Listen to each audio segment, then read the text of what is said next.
Hello मित्रांनो, आज मी बसमध्ये प्रवास करत होतो आणि बसमधून मी जात होतो वळसाला. तर माझ्या मागे एक माणूस बघा मोबाईलमध्ये काय बघत आहे तर माहीत नाही, मुकुर हसत होता. बघत असेल आपला काही पण.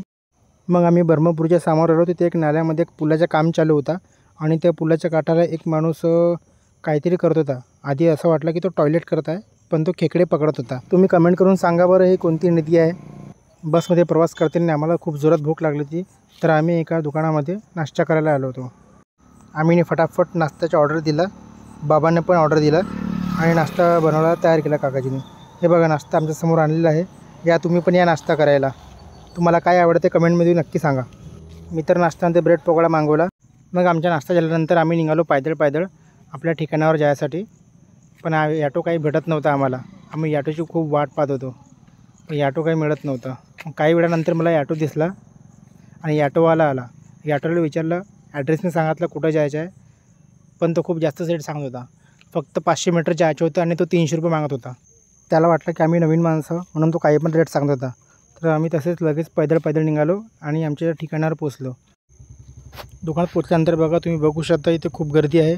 तर आम्ही फटाफट आपले ऑर्डर बुक केले आणि लगेच आम्ही इथून निघाल्यानंतर कंडक्टर आपलं तिकीट काढत होता आणि त्या बाईची मजा पण घेत होता, कारण ती बाई खर्रा खात होती. तर आम्ही निघालो तो इथून.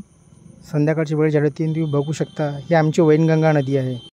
सायंकाळी 5च्या दरम्यान इथला व्ह्यू खूप सुंदर असतो. तुम्ही बघू शकता इथला व्ह्यू किती छान दिसत आहे. नागपूरला रिटर्न वापस जात असताना मी बघितलं की ती बाई पुन्हा खर्रा खात होती. माणसं तर खातात, पण बाया पण खूप शौकने खर्रा खातात.